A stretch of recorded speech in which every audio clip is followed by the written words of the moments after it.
Peu temps, nous avons commencé une série sur la pression sociale que subissent dès le plus jeune âge les femmes noires dans leur féminité. Nous avions abordé la question de l'hyperféminité chez les fillettes noires, puis nous nous sommes arrêtés sur les clichés médiatiques autour des femmes noires dans les médias. Avant d'aller plus loin dans cette série, j'aimerais que nous étudions ensemble un cas d'école, Love is Blind France. Dans cette étude, je vais principalement me focaliser sur les personnages de femmes noires. Je dis bien personnages, car je soupçonne une manipulation de la production dans les actions et les réactions. C'est mon avis. Avec sa magnifique grande taille, Cynthia passe pour une femme imposante, trop grande, qui prend de la place. Pourtant, les femmes mannequins qui sont grandes ne perdent généralement pas leur féminité, bien au contraire.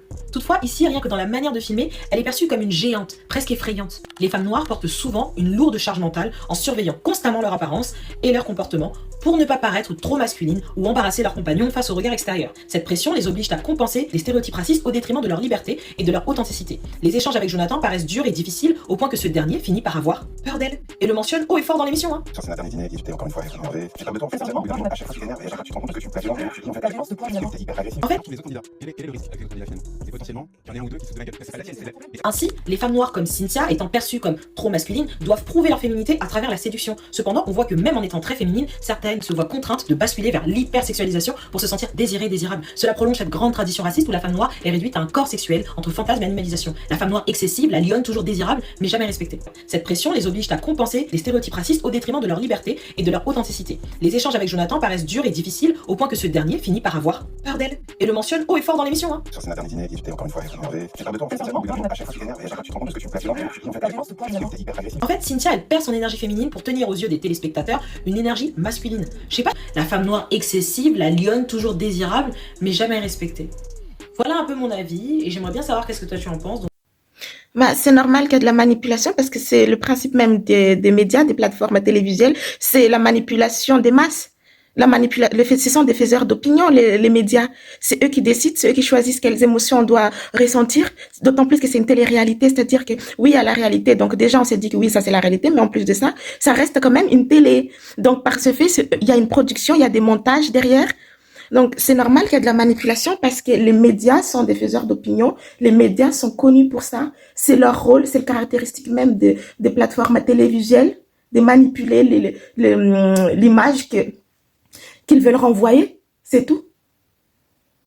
Mais le côté masculin, là, si Cynthia, imaginons que ça c'est une stéréotype de la femme noire, si Cynthia correspond à un stéréotype de la femme noire, ce n'est pas la faute de la production, c'est ce que Cynthia, c'est ce que l'image que Cynthia veut renvoyer. La production a juste utilisé cette image-là à son avantage pour faire de l'audimat. Et puis, je suis pas du tout d'accord. Elle est très féminine, elle est même ultra féminine. Donc, peut-être que ça correspond au stéréotype de la femme noire hyper féminine. Parce qu'il y a c'est assez dichotomique, enfin, je sais pas, l'opposé antagoniste, je sais pas, mais soit on est trop masculine, soit on est trop féminine. Et vous parlez du fait de la non-désirabilité de la femme noire, mais je trouve que c'est même le contraire, c'est-à-dire qu'on se plaint énormément d'être considérés que comme des objets sexuels. Or, on ne peut pas considérer des gens comme des objets sexuels s'ils ne suscitaient pas le désir. Mais elle n'est pas trop grande, ou imposante ou effrayante. Cynthia est grande. Elle est grande par rapport à la norme, mais elle est aussi grande par rapport à certains hommes, et c'est un fait. Est-ce que pour autant elle est effrayante? La réponse est non. Depuis quand est-ce qu'une femme grande est effrayante? Peut-être que certains qui se sentent petits ou qui ont peur de se faire bouffer ou qui sont minables dans leur pensée, eux, ils ont peur d'une femme qui est grande. Mais Cynthia n'est pas Hulk, Cynthia n'est pas Gargantua. Cynthia n'est pas une géante qui va avaler le petit, le nain, là, de jardin, et sachant que le gars, il est même pas petit. C'est que le gars, il est petit dans sa tête, il est pas petit physiquement. Le problème de ce mec, c'est qu'il a un esprit qui est très petit. Mais ça, c'est toutes les femmes. Et c'est même pas réservé aux femmes. Déjà, c'est pas réservé aux femmes, c'est pas réservé qu'aux femmes noires. Ça, c'est le cas de tout le monde. C'est-à-dire que pour être accepté ou pour être aimé ou pour se faire valider, on réduit notre être. On n'est plus nous-mêmes. On cherche à créer une autre image. Mais, et d'autant plus que la plupart des femmes, je dis la plupart des femmes, qui sont dans les cas de figure où ils ont l'ego de leur homme qui doivent protéger, elles se réduisent. Et ça, c'est pas parce que la production veut montrer ça comme image de la femme noire ou je sais pas quoi, mais parce que la plupart des femmes les font. Il y en a pas besoin d'être noire pour ça. Il y a des Asiatiques, des Françaises, des Maghrébines qui font ça pour protéger l'ego de leur mec. Elles se réduisent, elles se minimisent. Je suis d'accord sur le fait que la femme noire fait un travail en plus pour être acceptée socialement. C'est un fait. On a grandi avec ça. On cherche à ne pas, et c'est pour ça justement que certaines personnes, parfois, font tout pour ne pas être, entre guillemets, une caricature ambulante parce qu'on a déjà des stéréotypes et on n'a pas envie de correspondre à ces stéréotypes. Là-dessus, je suis tout à fait d'accord. Là, je ne suis pas d'accord, c'est que tout ça, elle met ça sur le dos de la production. Mais c'est la société. C'est pas la production, à moins que la production représente la société. Et bon, ça c'est voilà autre chose. Mais moi, honnêtement, je sais pas ce que la production a à voir avec le comportement de Cynthia et le comportement du gars qui fait que Cynthia, elle est comme ça. N'importe quelle femme aurait réagi comme Cynthia, outrée, énervée, saoulée. À aucun moment j'ai vu une femme masculiniser, je ne sais pas quoi. Souvent, en fait, on projette des images, je crois que tout le monde pense la même chose, non? Et ce n'est pas parce que l'image qu'elle a renvoyée Cynthia, ça c'est ce que la production veut renvoyer, que nous, on pense ça, en fait. Pour moi, le vrai problème dans ces trucs, ce n'est pas la production qui cherche à manipuler nos opinions sur le racisme et sur les tralala, nani, nanana. Le vrai problème, c'est que le dynamique homme-femme, la relation homme-femme, comment cette dynamique évolue lorsqu'un homme est face à une femme qui en impose physiquement, face à une femme qui attire l'attention plus que lui, face à une femme qui est peut-être au-dessus de lui, et c'est dans tous les sens du terme, comment il réagit? Comment, dit l'homme, certains hommes, pour moi, c'était ça le vrai problème de la scène là, où ils sont dans la salle de bain, d'autant plus que c'est une scène qui à la base était censée être soi-disant cachée, parce que on voit bien que la première chose qu'on montre, c'est il parle à travers la porte de la salle de bain. C'est-à-dire que ce n'est pas quelque chose qu'on voulait montrer, c'est même le contraire, c'est la production qui a mis en avant les comportements mais minables d'un homme insécure.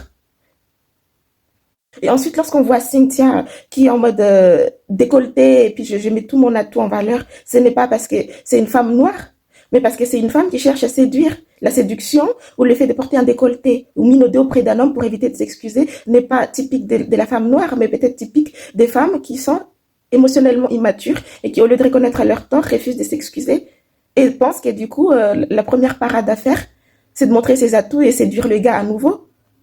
Pour moi, c'est ça, c'est le vrai problème, moi, des deux, c'est comment est le dynamique relationnel entre deux personnes immatures émotionnellement.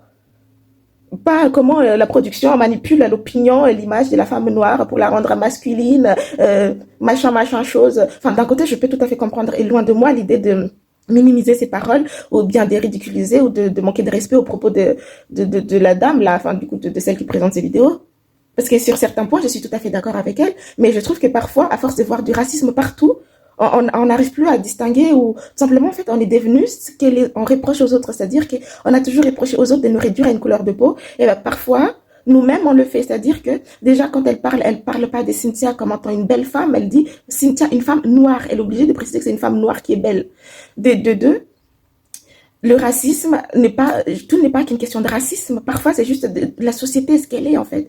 Les choses sont ce qu'elles sont, sans forcément vouloir montrer les côtés noirs africains en dessous de la moyenne et tout ce qui va avec.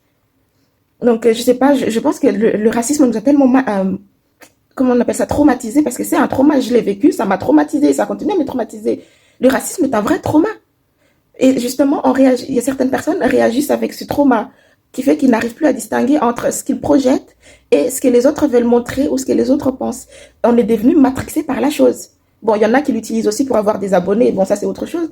Mais je veux dire par là, c'est que je ne vois pas ce que la production a à voir avec l'image de Cynthia masculin, tout le tralala.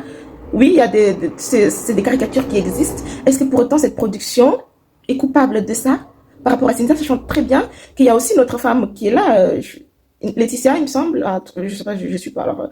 Mais à moins qu'elle n'est pas assez noire pour être cette caricature. Je sais pas. Donc oui, ce que je pense, c'est que c'est pas la production, c'est juste la production qui a mis en avant les comportements de certaines personnes émotionnellement immatures et certains hommes qui manquent de confiance face à une femme et qu'ils jugent un peu trop haut par rapport à eux-mêmes. Voilà, pour moi, en tout cas, c'est ça le vrai souci.